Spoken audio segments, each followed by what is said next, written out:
Greetings. This lecture is for Management 570, our lecture on motivation. This may be a review for some of you, particularly if you've studied any psychology. These are basic motivation theories that you would have learned in any introduction to psychology course. Not everybody has had that experience, so I think it's really important that we understand motivation theories and how this influences our ability to lead employees on a day-to-day basis, to manage them based on HR policies, practices. So as we understand the basics of motivation theory, we can see how it's applied then in the business context, managing our employees on a day-to-day basis when it comes to things like compensation and performance appraisal and recruitment and selection and things like that. So this will be very short, but pretty straightforward lecture on that material. So motivation is defined as the set of processes that arouse, direct, and maintain human behavior towards attaining some goal, whatever that goal may be. So when we discuss how someone gets motivated, it comes from the way that our brains perceive things. For example, there is an arousal. Something gets our attention. It's part of that perceptual process. Something gets our attention, we focus on it. Then it has guidelines, right? It says, this is what I want you to do, and this is the direction I want you to head. So we can have people walk in that direction and do the thing that we want them to do. The bigger challenge is how do we maintain this over the long haul? Because we might be able to get someone to do something in this moment or today, but how do we get them to repeat that behavior every single day? How do we get them continually moving towards that goal with the appropriate reinforcement, with the appropriate incentive set up for them? And that's where we use reinforcement theories of motivation in order to sustain the behaviors the way that we want them to and over a certain period of time. Can you motivate workers? Well, the bottom line is, well, no. We create the context, but I don't have a magic button that I can press and suddenly everything absolutely happens exactly the way I want it to happen. It's not a situation where I can say, hey, here's all these things and now I know you're magically motivated, because motivation really comes from within the individual. They make that decision every day in every circumstance whether or not they're motivated to behave in the way that we want them to behave. If we have good trust, if we have created a good context, if we have a good reward system that hears them and hears the rewards that they value, then yes, they will continue to do that behavior. And if we use the right reinforcement theory, that behavior will continue on for as long as the reward is there. But there are circumstances where the individual may not be interested so much in the reward, and that could be because the project itself doesn't interest them, or it could be that the reward doesn't interest them. It could be any number of factors. I mean, someone can look at it, and even if you've done the best job ever at trying to come up with a good reward system, if the person doesn't perceive it to be an appropriate reward or perceive that they can even do it, then the bottom line is you can do all you want. The employee is not going to be motivated. And that becomes, one of those big issues for every manager out there, right? It's like, I'm doing all these things and no one seems to want to do the job that I'm asking them to do. It's because you're not tapping into the thing that drives that individual. We always assume that financial rewards are the things that drive people, and they do to a certain extent. They have some assets, some benefits, some assets. They also have some liabilities. If we do nothing but reward people financially, what we're going to find is they won't have any intrinsic reward or intrinsic value to what it is that we're doing. And what we notice in particular types of tasks, and we'll talk about this when we get into class, but there are particular types of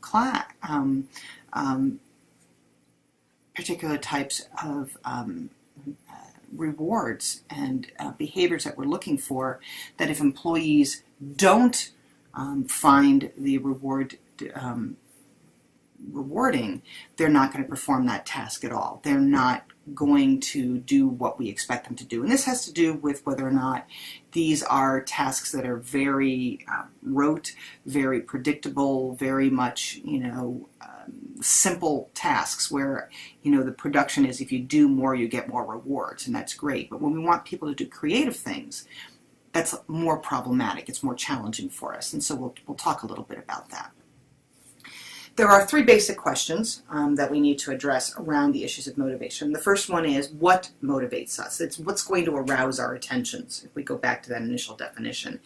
And our content theories of motivation get at those sorts of things, the types of things that trigger people, that make them want to act, that these are the things that motivate people specifically. The second question then is, how do they motivate us? So sort of how does the process work so we can use that to our advantage to direct people's attention in that way?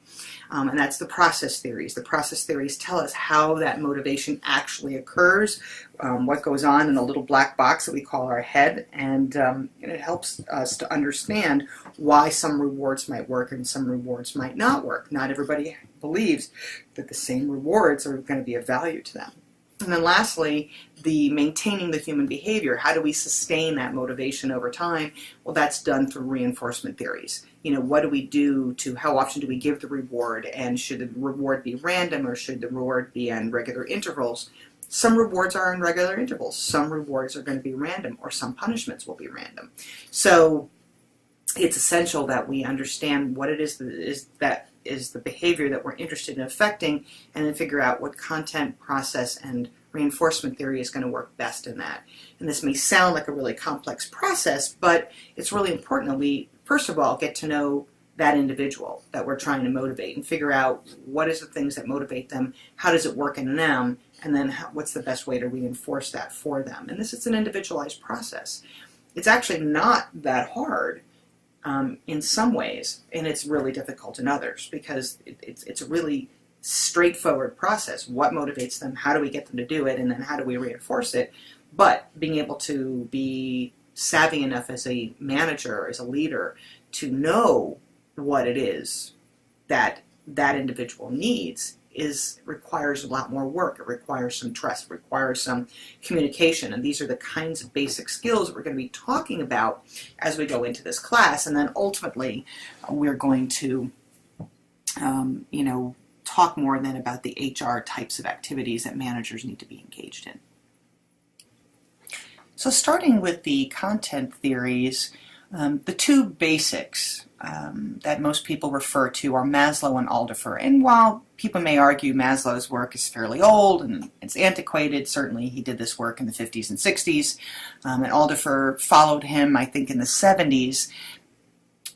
It's got some face validity to it. The bottom line is we know these are the categories of things that really tend to drive people in their behaviors. And we'll start with Maslow, and then we'll see how Aldifer sort of overlays onto that. And you can see from the right-hand side where we have that triangle, that hierarchy of needs, if you will. At the very bottom we have what we call the physiological needs. Are my physiological needs being met? Do I have money? Do I have food on my table? Do I have clothes on my back? Those sorts of things. And that is a drive that pushes people to do all sorts of things, whether it's to go out and get a legitimate job, or whether it's to go out and steal. But you can understand why, when you don't have food, when you don't have clothing, when you don't have water, when you don't have things that you need to just survive on a daily basis, you're driven to get that no matter what it takes. Next, we look at the safety needs. And the safety needs are, do I feel safe and secure? Do I have a roof over my head? Do I feel like my environment is not going to be damaging to me in terms of, being harassed or being robbed, or, not having a roof over my head to take care of my, when the rain starts or when the snow comes, those kinds of things. The next level up is social needs, and the social needs are what drives people in order to belong to organizations, and what drives them to have relationships with friends and colleagues and those sorts of things. We have social needs. A lot of times those social needs get set aside when we really are working hard to get our physiological and our safety needs met. And that's the basic argument for Maslow, right? You can't have your social needs and your esteem needs and your self-actualization needs met if your physiological and safety needs aren't being addressed first. So there's a hierarchy here, which means if our physiological and safety needs are being met, then our social needs will get our attention, and we'll start working on our social needs. Making sure we've got good colleagues and support networks and friendships and things like that. Self-esteem is where we start to believe in ourself, and we believe that we have a good self-image and that we can accomplish the things that we want to accomplish. And this goes beyond the social needs, right? But it's more now about developing me as a human being. And again, when we make sure that we've got our physiological safety and social needs being met, then we can work on our self-esteem. And lastly, Maslow argues that the self-actualization is the very last thing that we need to address. And with self-actualization, that's where we reach our full potential, whatever that may be, where we actualize to become the full human being that we were meant to be, doing the thing that drives us, that motivates us, that excites us every single day. When someone says to you, what is it, what's your perfect job or your perfect career? And that's kind of what it's about, that self-actualization. So, as I said, Maslow said this is a hierarchy, and there's a thing called a frustration regression, if you will, that when your physiological or safety needs are not being met, even if you're working on your self-esteem right now, you'll go back, work on the physiology and safety, and then ultimately move forward again through the social esteem and self-actualization. It's a very linear process, and he argues that if there's anything that is not being met in the lower levels, you can't really work on your self-esteem. Imagine, right, if you don't have food on your table, you don't have water to drink, if you don't have clothes on your back or a roof over your head, who cares about self-esteem? Who cares about being self-actualized? I just need to get these basic needs met. Now, Aldifer had a slightly different approach to this. As you can see, he overlaps clearly with Maslow's work. He said we have these existence needs, which are around physiology and safety and things like that. We have these relatedness needs, which are about building relationships with people. And we have these individual internalized growth needs, self-actualization, self-esteem. But what Aldifer argues is just because one of these are being addressed, and are being frustrated, if you will, that maybe we're not getting our safety needs met or our social needs met, it doesn't mean that we still aren't trying to address these other issues kind of simultaneously. Clearly, these things will get our attention, right? If I need a job, and I need money, I am going to be working really hard to get a job so I can put food on my table and, a roof over my head. But also making sure I have good self-esteem will help me go get that job, right? So, or having a social network of people that we like and we trust will help us perhaps find that job. So we can be working on these areas simultaneously. They're not ranked in terms of what needs to be addressed first in terms of a hierarchy. Aldifer basically says we can work on these things kind of simultaneously, which is important to know. The last content theory we're going to talk about, or the last two actually that we're going to talk about, are one is around goal setting and the other one is around job design and job characteristics. Locke and Latham argue that when we set appropriate goals for people, that it's the goals, right? Goals are what actually motivate people to behave. So that's what they believe is the thing that motivates people. It's not necessarily my needs, but it's the thing that pushes me to behave in a particular way. So if I set a goal, then that goal, needs to be, of course, as we know, about SMART goals, right? Specific, measurable, time-bound, reasonable, SMART, I'm trying to think of all of them. So yes, specific, measurable, attainable, reasonable, and time-bound. These are the important things around a goal, right? So we can't just say, well, here's your goal, go to town. We need to give people some guidelines. We need to give them a frame of reference. We need to know that this is what we want them accomplished, how we want it to do it, this is how they'll be measured, and this is what the expectation is if they don't do it. So it's really important that we give them that feedback around making sure it's attained, but at the same time, making sure it's attained in the way that we want them to. So that's part of setting an appropriate goal. And that's what happens a lot of times is when we set goals for people, if we're not really clear about what the expectations are, the goals become very vague. And we think, oh, we'll just set a vague goal for people without having a really clear definition for what we expect them to do. So we know that that sets people up to fail, right? Or gives them the opportunity to not follow through. So our goal setting basically is we make sure that people are clear about what the expectation is. And goal setting theory really informs what we do around pay for performance and compensation systems and performance appraisal systems. We set a goal, we measure how close we came to achieving that goal, and then ultimately we make a decision in the end whether or not we learn something good with that feedback loop and continue on from there.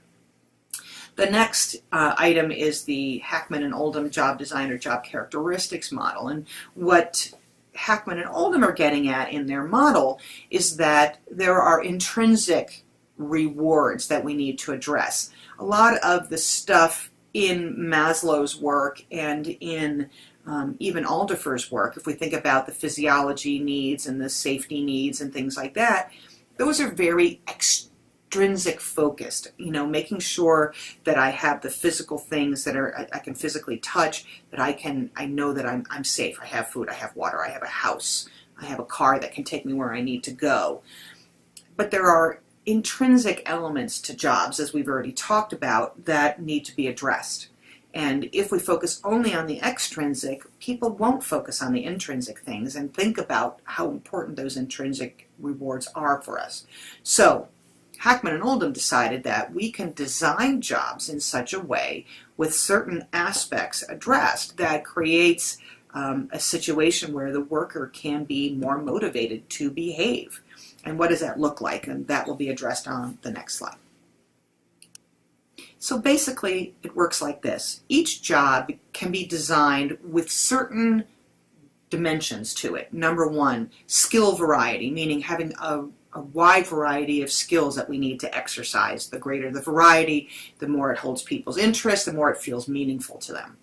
The same thing with task identity. We want to give people an identifiable task. So instead of saying, you need to put the bolt on the fan as part of the assembly line, we want them to put the bolt on the fan, to assemble the whole fan, and to put the fan into the computer. So it's not just one small aspect of the job. They've got an identifiable task. My job is to make sure that the fan is fully assembled and is going into the computer so that the computer will stay cool and I can do the job. We also want task significance. And task significance basically means people need to understand why that job is important. You can imagine, right, if you tell someone, here's a job, just go do it, and if they don't understand the implications of what happens if they don't do it well, or they don't understand the implications of why the job needs to be done in a certain way, we don't give them the appropriate information. And so they won't necessarily finish the job the way the job needs to be done, and so we may have more problems associated with that. When we show them the significance of their work, and we can show them in the big picture why good work at this level has a good outcome downstream, that gives people a sense of meaningfulness. So, how does this basically work? Well, skill variety, task identity, and task significance have an additive function. What that basically means is the more variety, the more task identity, the more significance to the tasks, the greater they will experience meaningful work. Does that mean that if I have no variety but I have lots of identity and significance, it doesn't work? Not at all. It's an additive function. So you can have very low variety, but if you have good identity and good significance, that does have a meaningful impact on the meaningfulness of the work that the person does. Those three items add up to give us more meaningfulness in our work. The next item on the list is autonomy. And autonomy, again, is based on giving people responsibility to do things on their own. They are allowed to work independently. And what we know is that some jobs really require people to work more autonomously, and people enjoy working autonomously, feeling like they are their own boss and they have responsibility for their outcomes. And so the more autonomy that we give them, the more they experience responsibility for their work. And taking on the responsibility for your work really is a motivating factor for people. They are not not going to drop the ball. They're going to work really hard to make sure that the work gets done appropriately because it affects them. Lastly is feedback. And in the feedback, that's where people need to know, A, how well they're doing, but B, they need to actually see what's the end result of what they do. You don't want them working in a little vacuum where they do something and then they never see what the larger impact is. And this kind of goes hand in hand with task significance, but it is slightly different. Feedback is more about the entire job that I do, whereas task significance is about a specific task that I'm addressing. So feedback means I'm going to see what my work results and the results of my work activities are. And I apologize, you can see that slide, that the words in there didn't quite fit into that box. I apologize. But feedback gives us knowledge of our actual work activities. We know how well we did, we know what we did, we know what impact it's having in the big picture. So how does this basically work? We design jobs that are as high as possible on these job dimensions, as high as possible on variety, identity, significance, autonomy, and feedback. All of these things should be as high as possible. What that does is it creates a psychological state, which can shift, of course, depending on things and depending on who we are, but it creates a psychological state where we have more experienced meaningfulness of the work that we do, more experienced responsibility for the work we do, and we have clear knowledge about the results of our work activities. We know what the outcome was. We know how well we performed, and we can actually see the results of those products and services out there. The assumption is, based on this model, that when we have these critical psychological states, when all these critical psychological states are as high as possible, we end up with better personal and work outcomes. I'm much more internally motivated to do something. I have higher quality work performance. I have much more satisfaction about the job that I do, and I'm less likely to be absent or to want to leave the company. Again, because I have an intrinsically motivating job. So it really excites me, it really rewards me, and really makes me feel happy about what it is that I'm doing. Does this work in all situations? Well, not necessarily. Really, it works when people have the desire for more variety, more identity, more significance, more autonomy, more feedback. When they have a desire to grow. If you go back to that Maslow or that Alder hierarchy, it's the stuff at the very top. When I have a high desire to grow, to engage in things that will give me more self-esteem and more self-actualization, then I am way more likely to be more motivated, have better performance, better satisfaction, and lower absenteeism and turnover. It works in that situation. If we don't have a growth need strength, will it work? Probably. But it also might have the opposite effect. We don't know, right? We don't know if I push somebody to be more autonomous, or I push them to have, a variety of tasks, they may turn around and go, I don't want this job, and they might leave. It may have the opposite and intended effect for us. So part of designing these jobs, it's great to design these jobs with these dimensions to them, but we also have to recognize that not all our employees want autonomy and significance and identity and variety, et cetera, et cetera. So we recognize that there may be some circumstances where this feels really good, but it really kind of requires the employee to want to have meaningful work and to have more responsibility and to have all this kind of knowledge. Some people like to come in at 9:01 and leave at 4:59 from their job, and they work to live. They don't live to work. So for them, they may not be excited about, having a lot of autonomy and responsibility in their job. It just doesn't mean a lot to them. Hopefully, our employees are driven by that. And I would say probably most employees these days are driven by these sorts of things, but not all. So be aware of that. But the higher the growth need strength, the higher the desire to have more self-esteem and more self-actualization, the more likely we are to see these results pop, that we're going to see more internal motivation and better performance and things like that. We move on now out of the content theories and more into the process theories. How does motivation actually work? How do we actually start to see how those things that we say motivate people actually work? Because again, you could put a reward in front of me and tell me, this is a reward that's going to work for you, and you should, like this reward, and yet I look at it and go, that's not a reward that works for me. In terms of those content theories, it's not something I'm interested in. So, okay. So, how does it actually work? What's the process that goes on in people's heads so that we get a better sense of, how does that actually come about? So, how do we go from there? Number one, the first one we're going to look at is equity theory. The next one is what we call expectancy theory. So,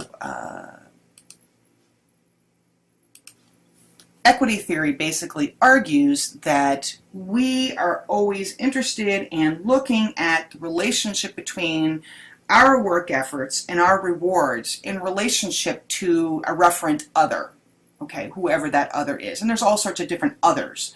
The others could be me in the past. The other could be me at a different job. It could be my boss. It could be my colleagues. It could be a subordinate that I have. It could be my friend who works in another company. So that other can be just about anybody or anything. But I'm comparing my workload and my rewards as compared to someone else's workload and reward. And it's a ratio analysis. And we want to see is that ratio is an alignment. That if I work X, I get a certain reward. And if the other person works X times 2, they should get that reward times 2. So you can see how those proportions need to stay in alignment. When it's out of proportion, that's what drives us to resolve the inequity, the sense of unfairness. I say this all the time.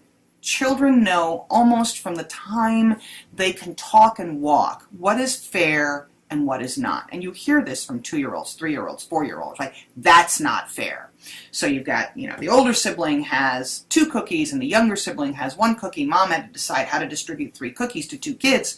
The older sibling thinks I should get 2 because I'm the older sibling. The younger sibling says you should make it 1.5 each because just because I'm the younger sibling doesn't mean that you're more important or you deserve more cookies than I do. So you can see how every person, depending on their perspective, depending on their point of view, are going to see what is fair very differently. It is very personal. It's very much based on someone's perceptions and their self-perceptions.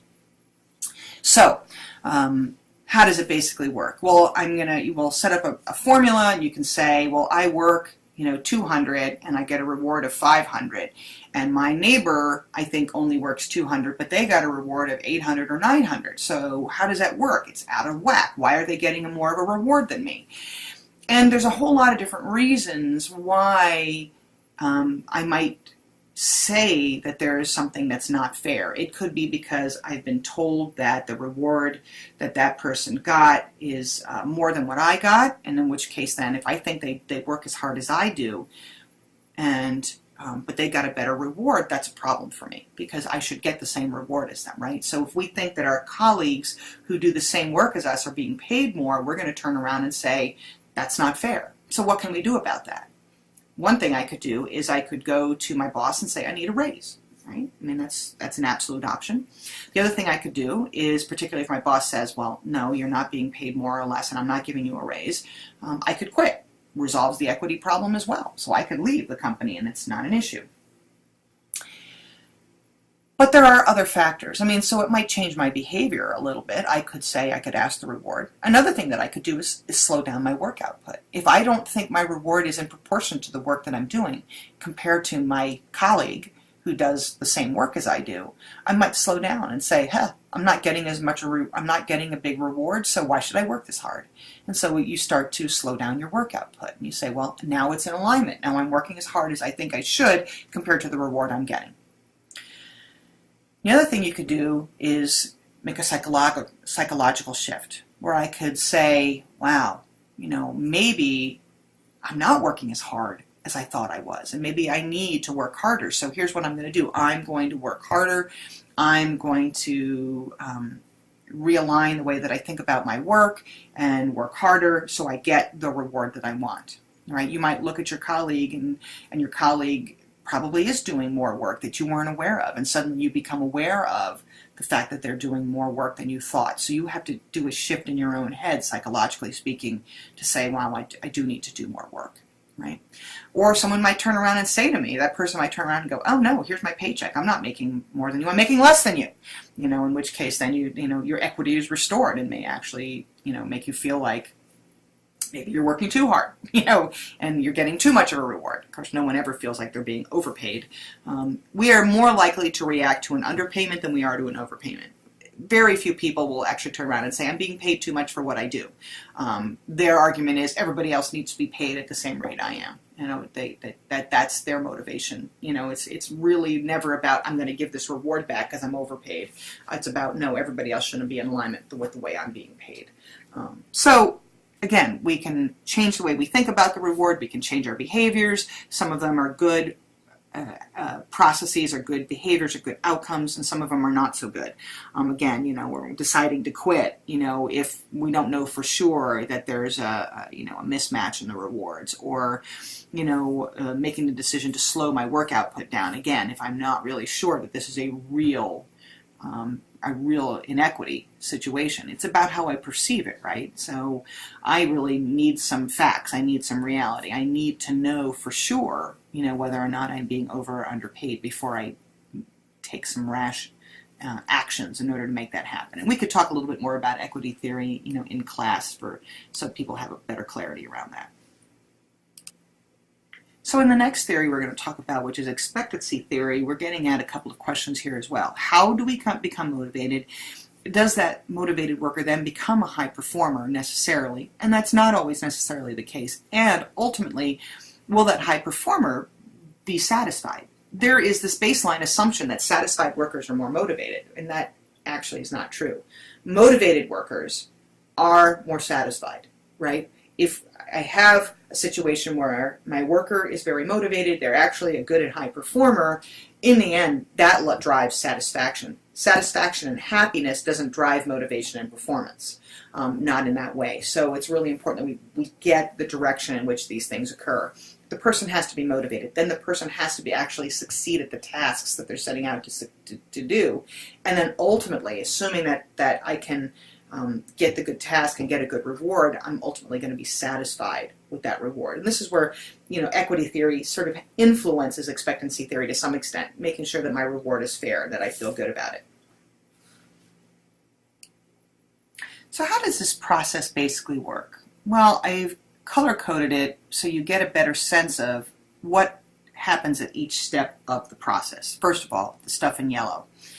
This is how we get to a place of motivation. And there are three factors that go into this process. Number one is the expectancy. The expectancy that if I put forth the effort, I can actually perform the task that I am setting out to perform. So, I can do this work, I can do it, I believe that I can do it, my self-efficacy, and therefore I can actually perform it. So if I believe it, if I put forth the effort that I can perform, then the instrumentality is, well, if I perform, will I get the reward that I'm looking for? So if the company is not really good at giving rewards, so yeah, I can perform all day long, but if I don't get a good reward, it doesn't feel like there's any instrumentality for me, so that will be pretty low. And then valence of rewards, whether or not the rewards have any value to me. The higher the valence of the rewards, the higher their desirability, the more likely I am to behave. And so what this comes down to is it's a multiplicative function, not an additive like we talked about in the job characteristics model, but this is multiplicative, meaning it multiplies my expectancy times my instrumentality times my valence. And the assumption is if we don't have all three of these, your motivation is going to be low, period. You need to have the belief that you can do it. You need to get the reward that you expect associated with that task. And it needs to be a reward that you want. And if I don't want the reward, or if I don't believe I'll get the reward, or if I'm not even clear I'll be able to perform the task, my motivation level could be very low. So if you think about this on a 0 to 1 scale, with 1 being the highest and 0 being the lowest, we could get high valence of rewards, high instrumentality, but if I don't believe I can do it, if that's a 0.1, if you will, 0.1 times 1 times 1 is still 0.1. It's multiplicative, meaning my motivation will still be low no matter what. So that's challenging for people to understand, right? How can you be motivated to do something, if you aren't getting the things that you want out of it. And you're right, I may not be motivated. Doesn't mean I won't do it, but I'm just not motivated to do it. So I might be going through the motions. I might not be happy about it, but I may have what we call, continuance commitment to my job. I have to do this because, I need a job. I have my Maslow needs are not being met. I need to get a paycheck and pay my bills, etc., etc. So, motivation. So all that stuff in yellow is about my perceptions of the situation. I believe I can do it. I believe I'll get the reward, and I like the reward. It's my perceptions of the circumstances. If I believe it, great. If I don't believe it, then again, that's more problematic, and I am less motivated in terms of being able to do a good job and ultimately be satisfied in my job. So let's go with the best of all possible worlds, the assumption that I believe I can do it, I believe I'll get the reward, and I like the rewards. I'm highly motivated. Motivation works hand in hand with someone's ability and what we call their role perceptions, what their expectations are around the task that they have to perform. So in order for someone to be a high performer, they have to have the ability to do the job, they have to be motivated to do the job, and they have to be clear about what is expected of them in that job. Now, the clarity around those roles has to do with how much support I get from the company. It also has to do with whether or not I have a job description that has very clear delineation about what's expected of me. But the bottom line is, it's not enough to just have the ability. It's not enough to be motivated. If I don't have the support from the company, the resources I need to do it, and an understanding of exactly what I need to do, we're not going to have good performance, or it'll certainly be stunted, if you will. It'll be low performance. So, motivation, I assess the situation. I make a decision whether or not I'm motivated. And then that motivation drives my performance in alignment with having the ability to do the job and also having what's expected of me very clear as well. So that's where performance appraisal comes into play.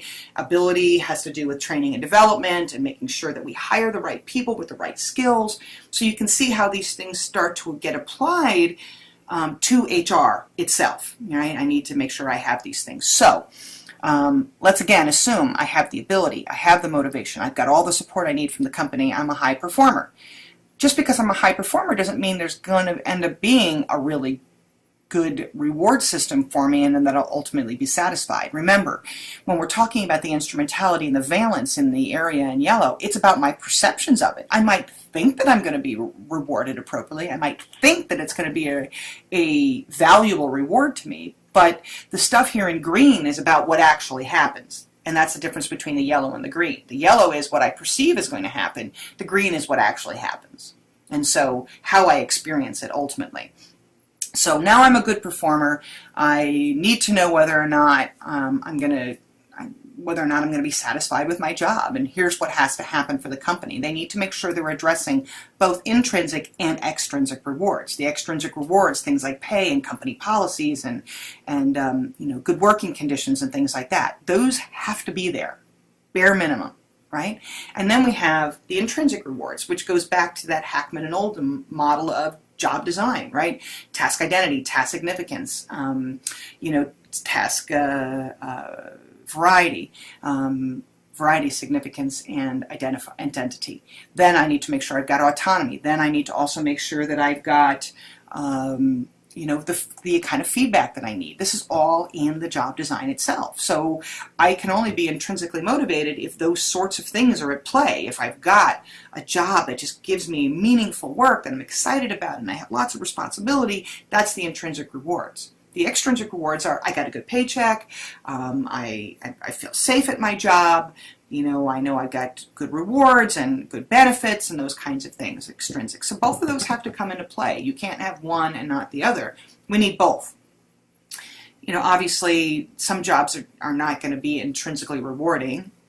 The fry cook at McDonald's, how intrinsically rewarding is that job, even for the most undereducated or simplest person, right? I mean, and I've done that job, right? It's not intrinsically motivating. It's a job that I have to do, and that's fine.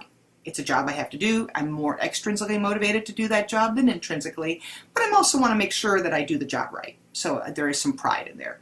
So intrinsic rewards may not be as high with some types of tasks or some types of jobs, but ultimately speaking, we want to have some sort of balance, whatever it is, between intrinsic and extrinsic rewards. So, does that necessarily mean we're satisfied? Yes, if it's done fairly.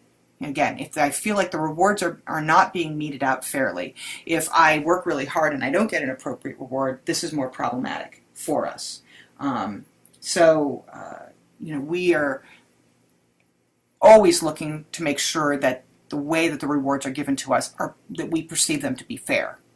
Now, you as a manager might think you're doing things fairly, but your employees might not perceive it that way. So you can all day long say, of course it's fair, of course it's fair. If they don't perceive it to be fair, it doesn't matter. You could talk all day long. You've got to provide evidence to them that it is fair and show them why it's fair. And this is why the lack of transparency around salaries and benefits and some of the challenges that go along with that are really a function of, people feeling like something is not fair. And then that affects their satisfaction, bottom line. So let me summarize this. Yellow is my perceptions. And my perceptions of the situation and whether or not I feel motivated. Assuming that I feel motivated, then if I have the ability and I've got all the support and the resources I need, I can be a really good performer.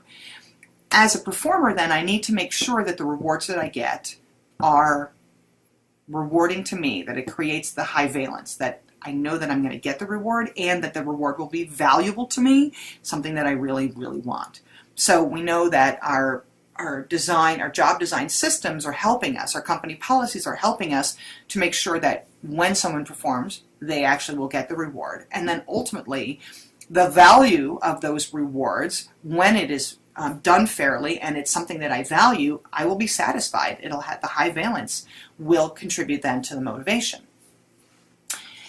But it's a feedback loop, right? If at any point in the time something doesn't work, the feedback into the expectancy, instrumentality, and valence starts to shift. So let's say I'm motivated today, I have all the ability that I need, and the company doesn't give me any resources or guidelines on how to do the job. I can't perform.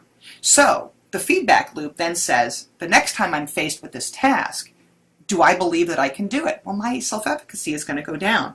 I'm going to believe significantly less than I'm less likely to be able to perform the task no matter how hard I work, right? Because I can be really motivated and have all the ability, but if the company doesn't give me the rewards I need, that has the impact on performance. And that's what we see all the time. Someone, a manager or the organization drops the ball. I don't believe I can do the task anymore, and my motivation for doing it is pretty low. And then the company doesn't understand why you can't perform the job. Well, you've taken away my resources, and now you've taken away my motivation. Because you took away my resources, all I've got left is my ability. And sure, I can do it, but it doesn't mean I want to, and it doesn't mean I'm excited to do it.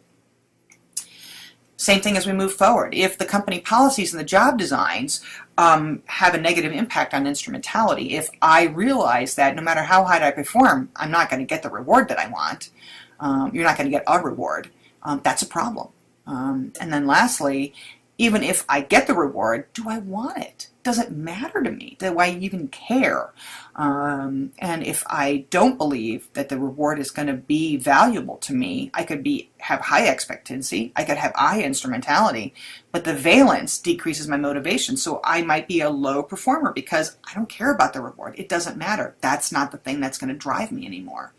And so that affects my ability to perform in the future. So, what I assess now in this moment right now, that affects my perceptions and my motivation in the future. Because if I'm motivated now, but all the signals that I get as I go through the motions of my job tells me, I'm not going to get the support, I'm not going to get the training, I'm not going to get the rewards I want, the rewards are going to suck. The feedback loop then goes back to my motivation, and it decreases my motivation down the line in the future. The last set of theories we're going to talk about are reinforcement theories, basically how people learn and how do we keep them behaving in the way that we want them to behave. This is about the sustaining the behaviors and sustaining the motivation over the long haul. And clearly we have to have a plan in place for that. It's usually what our compensation plans, are addressing, or our pay for performance plans, as we're trying to create a rewarding context so that our people will continue to behave the way that we want them to all the time. So first thing, that we talk about with respect to reinforcement theories is this idea of operant conditioning. And basically it means that people learn, and they learn based on the associations they make with some of the outcomes. And so if there are positive consequences to something, people learn the behavior, and if there are negative consequences, they get rid of the behavior. That's the basics of it. I mean, it's not quite that simple. Obviously, it's more complex than that, but that's the general gist of it. And, again, this is not a psychology class. This is the focus of this is primarily on the broad sense of the definitions and how it functions. So what we're trying to do is reinforce behaviors with positive consequences, and we want to eliminate behaviors with negative consequences. That's basically how it works. So there are a number of different ways that this can happen. We got things like positive reinforcement, punishment, extinction, and negative reinforcement. And in some ways, positive reinforcement and extinction are two sides of the coin. When we positively reward someone for a behavior, assuming that we're getting the desired outcomes that we want, that behavior will continue on. Of course, we know that there may be a point in time where the reward doesn't have the same impact, and we'll talk about the schedules with which we will be giving these rewards. But let's just assume, at its most basic level, someone does a behavior that I like, it's a desired behavior, I give them a reward, and that will continue that desired behavior, as long as I'm giving that reward. The extinction, if you go down to, is about when I remove that stimulus. Okay, when that stimulus is gone, the behavior will become extinct. So people will no longer do the reward that I want, because over time, if I remove the reward, there's no continual reminder that this behavior needs to be done. And so if there's no reward for it, I'm not going to engage in the behavior. I'm always going to find that path of least resistance if I'm going to do the minimum that I need to do. All right. Punishment is, again, the opposite of negative reinforcement. Negative reinforcement says when someone does something, and they do this because they don't want, they learn the act because they don't want the negative results. So how does that basically work?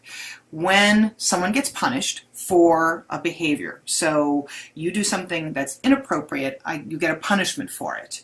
I will, the goal is I'm going to not behave in that way because I want to, I want to behave in the way that gets me the reward that I want. So if I get an undesirable reward, then I'm not going to behave in that way anymore. The negative reinforcement basically means I learn it because it's not about learning the behavior as much as I'm learning to get rid of the undesired behavior itself.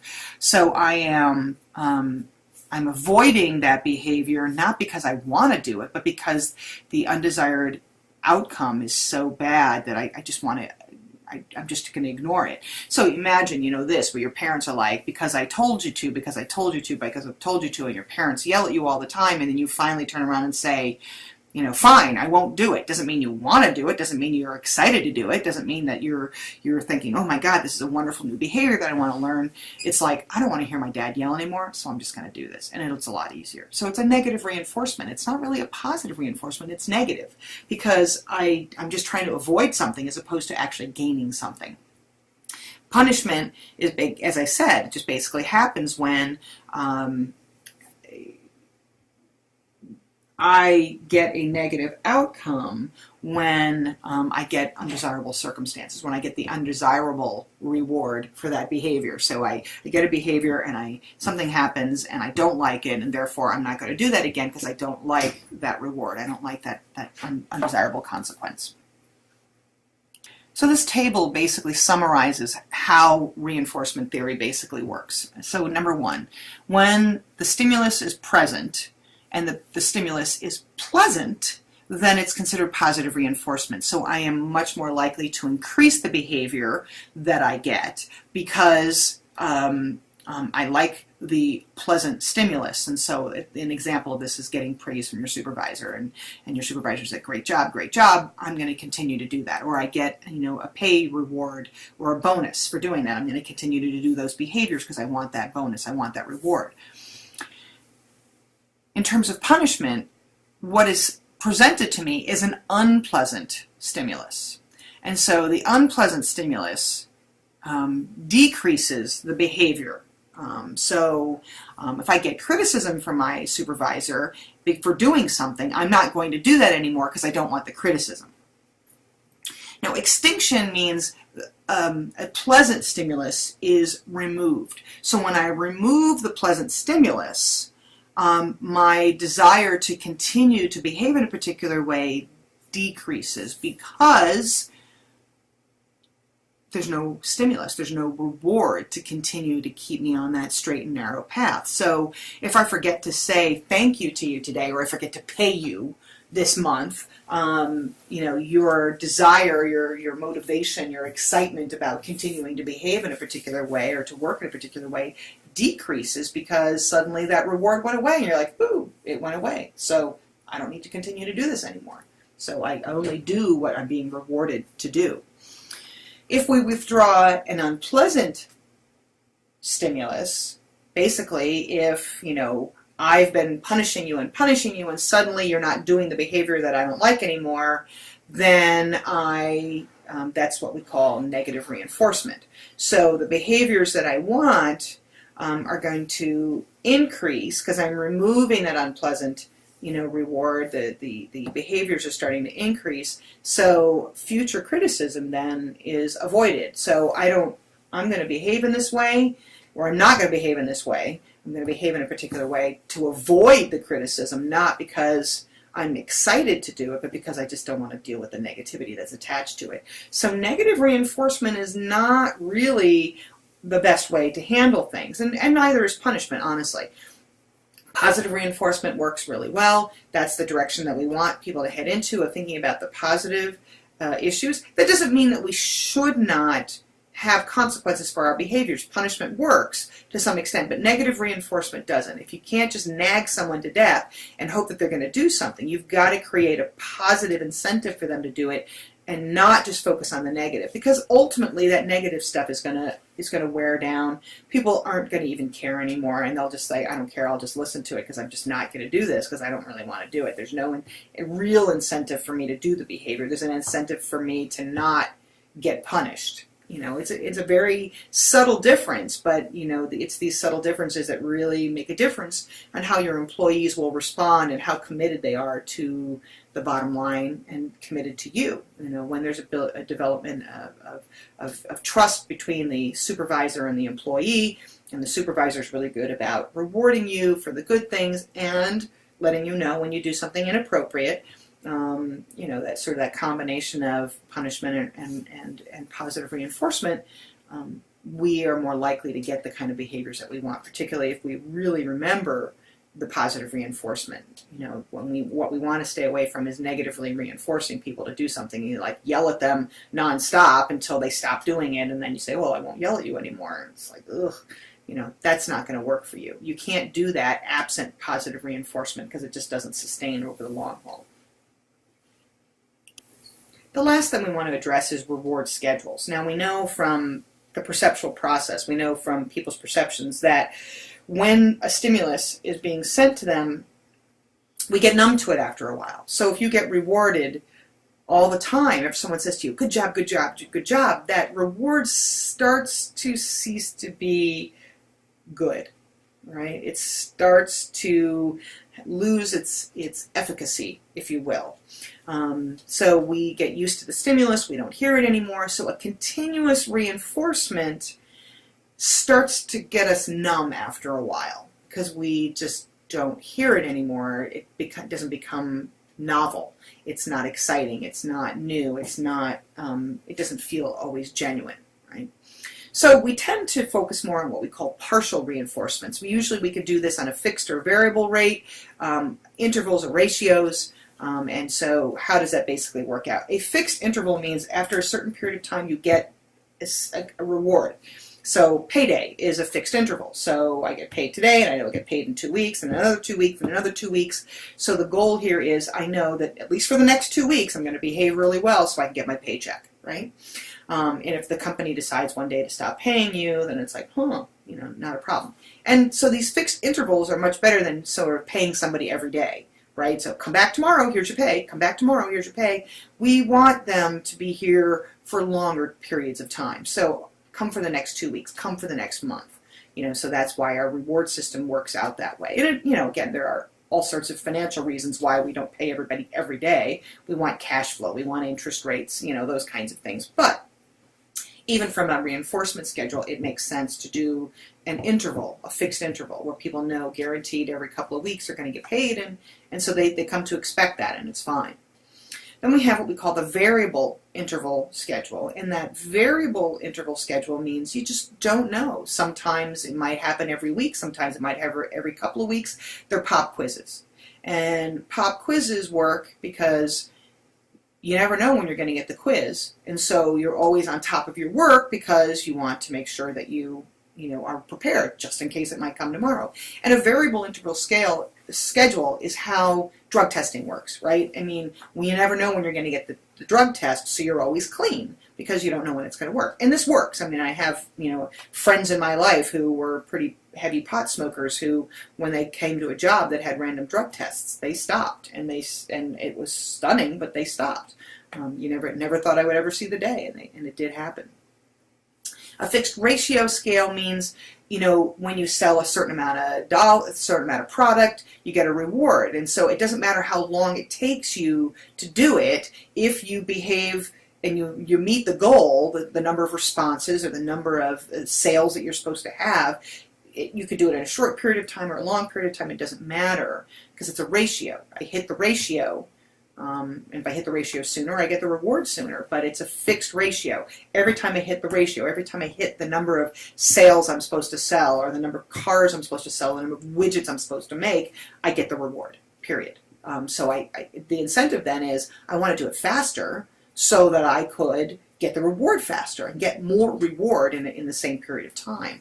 And that's how commissions work. People work really hard for commissions because they want as much, they know what they're going to get, so they know how much they want to make. If, let's say, you want to make $100,000 a year, you have to sell a certain amount of things in order to make that commission of $100,000. So the time frame doesn't matter as much as the actual behaviors that you engage in. And when you engage in the appropriate number of behaviors, whatever that is, or have the appropriate number of outcomes, you get that. You get your reward. So the variable ratio schedule means that it doesn't matter that you could have, 2 responses and you get a reward, and then it could be 15 responses and you get a reward. And it really, again, is not related to time, and it's really not related to any proportional reward system. It's just going to happen randomly. This is a complete random system, right? It's just going to do whatever it wants to do, in a random fashion. And that's the slot machines, right? I mean, you go out to gamble, and your one-armed bandits don't all respond in the same rate. Now, there is an average that the house wants to see. So they program their slot machines to give rewards out at a certain rate, but it's still a random generator within a particular machine, and so the machine will only reward randomly a certain amount of money over and that's how that basically works. And so some machines pay out more, some machines pay out less, and then there's some that sort of hit the average. And the slot machines that are closer to the aisles, closer to the alcohol, those machines pay out more. And so they want people to be sitting there and playing those machines. And a lot of times companies will even, a lot of casinos will actually stock people in there and have their own people sitting there. They give them the money to play it, and they just let them play, even though they're going to give all that money back to the house. The point is that they want to draw people in. If people like to sit next to somebody who's winning, but the one next to them may not pay out at the same amount. So it draws people into the row where the machines pay out at a lower rate. It's all a psychological game, clearly. So you can get a good sense of, when something's a complete random system, this this is what hijacks our dopamine system, right? If for any of you who took the Management 522 class with me, we've talked about the idea that the dopamine system is always looking for predicting behaviors, and a random system drives the dopamine system nuts. And so it's always trying to predict patterns, and so we get all sort of excited about doing things. And so these slot machines, gambling, takes advantage of our dopamine system, and it basically pushes us to do that. So this is how the basics of motivation theories. We've talked about the contents. We've talked about the process by which it occurs through equity theory and expectancy theory. And now we've finished with talking about the reinforcement. How do we get these behaviors, the behaviors that we want, reinforced continuously? So. All right, that's the material you need to know on motivation.